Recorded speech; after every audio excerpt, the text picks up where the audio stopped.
नमस्कार दोस्तों, जय हिंद, वंदे मातरम। जयसवाल कोचिंग सेंटर में आपका स्वागत है, अभिनंदन है। राष्ट्रहित में शिक्षा शिक्षा प्रकाश। मैं जितेंद्र सर आज बायोलॉजी के सुपर 40 क्वेश्चन लेकर आया हूं, जो एमपी टेट के अकॉर्डिंग, जो सिलेबस के अकॉर्डिंग जैव जगत में विविधता से लिया गया है, जो हम सेकंड पार्ट में चर्चा करेंगे और अध्ययन करेंगे।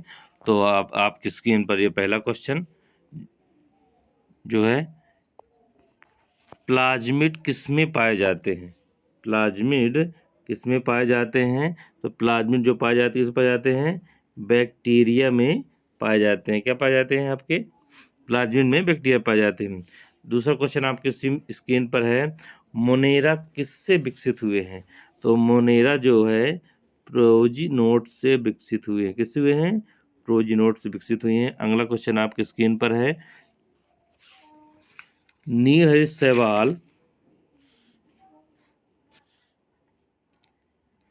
शैवाल नाइट्रोजन स्थिरीकरण के लिए रूपांतरित रचना किसके द्वारा होती है या होता है? तो किसके द्वारा होता है? हेटेरोसिस्ट के कारण होता है। किसके कारण होता है? हेटेरोसिस्ट के कारण होता है। अगला क्वेश्चन आपकी स्क्रीन पर है। अगला क्वेश्चन आपकी स्क्रीन पर, लेडरबर्ग एवं टाटम किसकी खोज के लिए प्रसिद्ध है? लेडरबर्ग और जो टाटम किसकी खोज प्रसिद्ध है? जीवाणु के संयुग्मन से। किसके? जीवाणु के संयुग्मन के कारण ये प्रसिद्ध हुए हैं। अगला क्वेश्चन आपकी स्क्रीन पर है, जीवाणु के में श्वसन का स्थल का नाम क्या है? तो जीवाणु के श्वसन स्थल का नाम क्या है? मीसोसोम। क्या है आपका? मीसोसोम। इसके अगले क्वेश्चन की ओर हम चलते हैं। अगला क्वेश्चन आपकी स्क्रीन पर है, क्वेश्चन नंबर 6वां, गोलाकार जोड़े वाले जीवाणु को हम क्या कहते हैं? तो उसको हम क्या बोलते हैं? डिप्लोकोकस। क्या बोलते हैं? डिप्लोकोकस बोलते हैं, जो गोलाकार जो जोड़े वाले जीवाणु होते हैं। ठीक है। अगला क्वेश्चन आपके स्क्रीन पर क्वेश्चन नंबर 7वां है, साइनोबैक्टीरिया में प्रकाश संश्लेषी वर्णक कहाँ होता है? तो जो साइनोबैक्टीरिया में प्रकाश संश्लेषी वर्णक कहाँ होगा? झिल्ली सहित पटेलिका में होगा। कहाँ होगा? झिल्ली सहित पटेलिका में होगा। अगला क्वेश्चन आपकी स्क्रीन पर,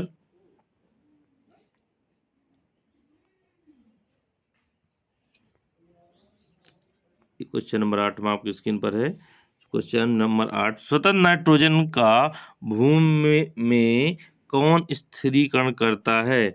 तो कौन करता है? एजेटोबैक्टर। कौन करता है? एजेटोबैक्टर क्या करता है? आपका भूमि में स्थिरीकरण करता है। अगला क्वेश्चन आपके स्क्रीन पर है, गोल जीवाणु का नाम क्या है? तो गोल जीवाणु का नाम क्या है? कोलाई। क्या है? कोलाई है। अगला क्वेश्चन आपकी स्क्रीन पर है,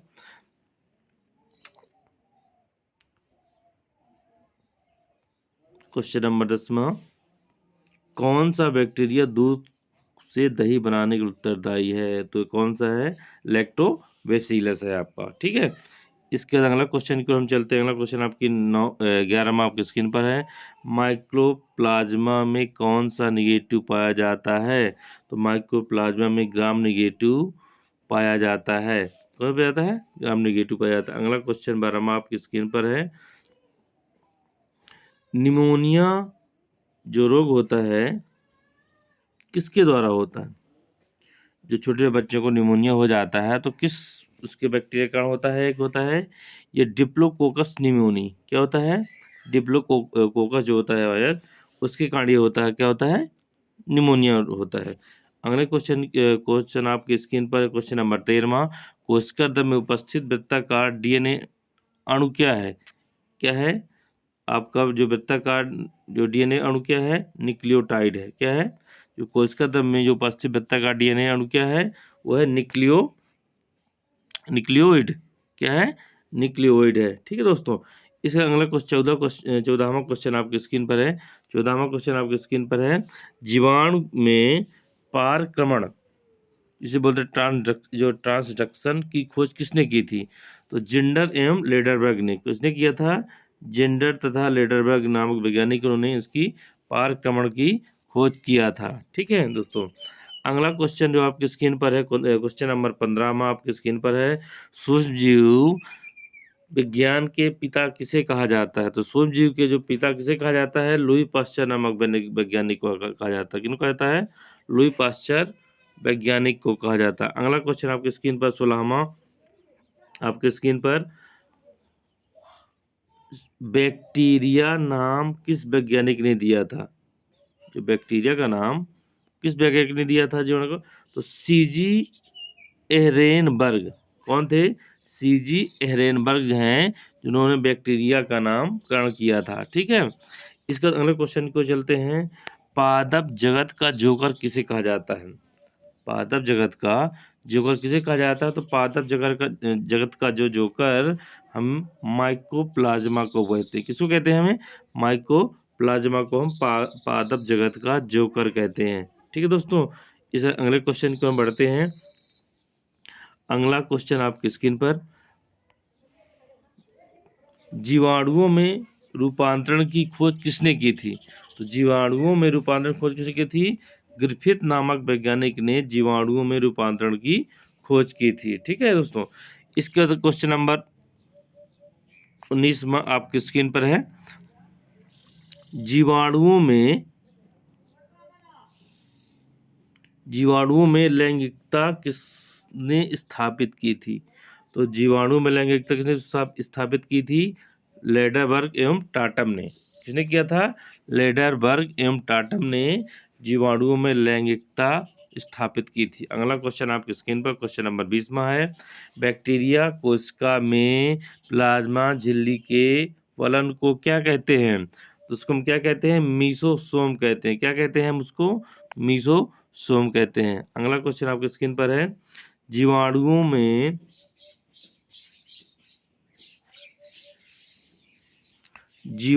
में लैंगिक जनन किसके द्वारा होता है? तो जीवाणुओं में किसके द्वारा होता है? ट्रांसफॉर्मेशन के द्वारा। किसके द्वारा होता है? ट्रांसफॉर्मेशन के द्वारा जीवाणुओं में लैंगिक जनन होता है। अगला क्वेश्चन आपकी स्क्रीन पर है। जो सिस्टरस कैकर किस जात के संक्रमण द्वारा होता है? तो किसके द्वारा होता है? जेंथोमोनास के द्वारा होता है। अगला क्वेश्चन आपकी स्क्रीन पर 23वां क्वेश्चन आपकी स्क्रीन पर है। जो 23वां क्वेश्चन आपकी स्क्रीन पर क्या है? वह संरचना जो कुछ जीवाणुओं को चट्टानों या पोषी ऊतक से संयोजी होने में सहायता कौन करता है? कौन करता है दोस्तों? झालर करता है। 24वां क्वेश्चन आपकी स्क्रीन पर है। विषाणु द्वारा एक जीवाणु से दूसरे जीव में डीएनए का रूपांतरण होता है। तो किसका होता है? वो जो डीएनए का रूपांतरण होगा पारक्रमण के द्वारा होगा। किसको होगा? पारक्रमण या ट्रांसडक्शन से होगा। ठीक है दोस्तों, इसके बाद हम अगले क्वेश्चन को बढ़ते हैं। अगला क्वेश्चन आपकी स्क्रीन पर है। 25वां क्वेश्चन आपकी स्क्रीन पर, म्यूरेमिक अम्ल किसकी कोशिका भित्ति में उपस्थित होता है? जो म्यूरेमिक अम्ल किसकी कोशिका में उपस्थित होता है? जीवाणु की कोशिका। किसकी? जीवाणु की कोशिका भित्ति में उपस्थित होता है। ठीक है, अगला 26वां क्वेश्चन आपका है। कोशिका भित्ति का अभाव किसमें होता है? कोशिका भित्ति का अभाव किसमें होता है? माइकोप्लाज्मा में। किसमें होता है? माइकोप्लाज्मा में कोशिका भित्ति का अभाव होता है। अगला क्वेश्चन 27वां आपकी स्क्रीन पर है। नीलहरित शैवाल में प्रकाश संश्लेषण कहाँ होता है? ठीक है, तो नीलहरित शैवाल में जो प्रकाश संश्लेषण होगा वो क्रोमैटोफोर में। कहाँ होगा? क्रोमैटोफोर में प्रकाश संश्लेषण होता है। अगला क्वेश्चन को हम बढ़ते हैं दोस्तों। अगला क्वेश्चन आपकी स्क्रीन पर है। अगला क्वेश्चन आपकी स्क्रीन पर, सर्वाधिक एंटीबायोटिक्स किसमें होता है? सर्वाधिक जो किसमें होता है? स्ट्रेप्टोमाइसिस द्वारा। ठीक है, सर्वाधिक एंटीबायोटिक्स किससे प्राप्त होता है?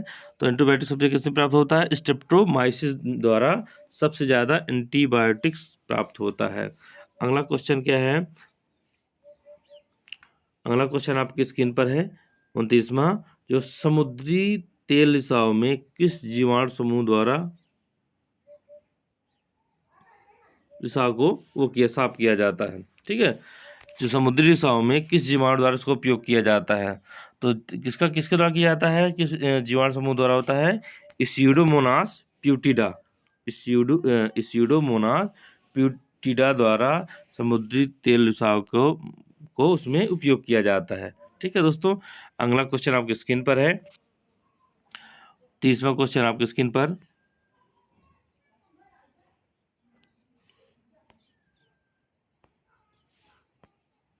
कौन से पदार्थ कोशिका या कोशिका पदार्थ माइकोप्लाज्मा, स्पोरोकीट एवं रिकेट्सिया में पाए जाते हैं? तो ये किसमें पाए जाते हैं? आरएनए, डीएनए, राइबोसोम, तीनों में पाए जाते हैं।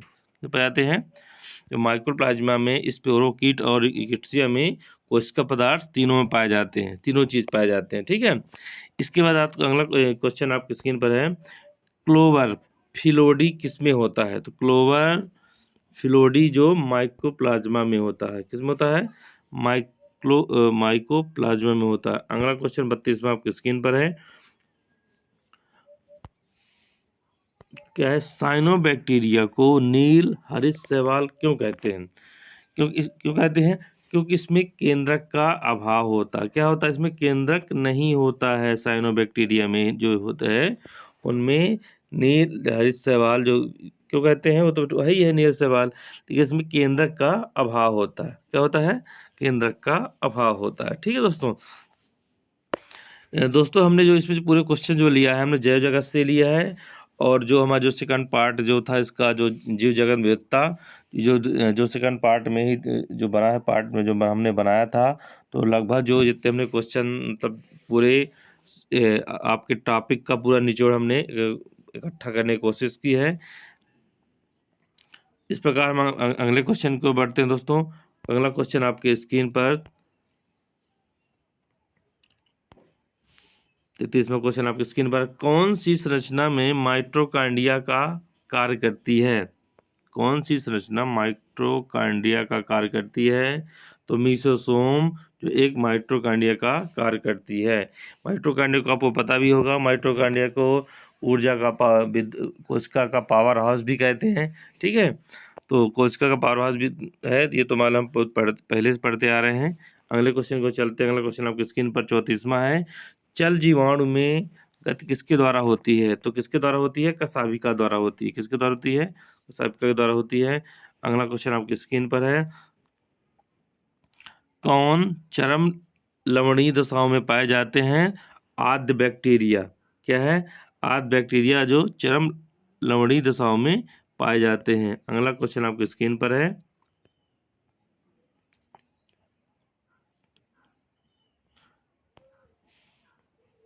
संवर्धन काय किसकी कोशिका में नहीं पाए जाते हैं? किसके नहीं पाए जाते हैं? संवर्धन काय, संवर्धन जीवाणु में, जीवाणु की कोशिका में संवर्धन काय नहीं पाए जाते हैं कोशिका। ठीक है, इसके बाद अगला क्वेश्चन 37 आप क्वेश्चन आपकी स्क्रीन पर है। पार्श्वीकरण क्या है? तो पार्श्वीकरण क्या है? दूध को 63 सेंटीग्रेड पर 30 मिनट तक गर्म करना। इसकी एक जो परिभाषा भी जो है पार्श्वीकरण की है मित्रों, तो इसकी जो है दूध को 63 सेंटीग्रेड से 70 सेंटीग्रेड गर्म करके तुरंत ठंडा करने की प्रक्रिया ही क्या कहलाती है? पार्श्वीकरण कहलाती है। कम जो दूध को हम 63 सेंटीग्रेड पर ताप के गर्म लगातार 30 मिनट तक गर्म करेंगे, उसके बाद उसको तुरंत ठंडा करने की जो प्रक्रिया होती है वही क्या कहलाती है? आपकी पार्श्वीकरण कहलाती है। ठीक है दोस्तों, अगला क्वेश्चन आपकी स्क्रीन पर।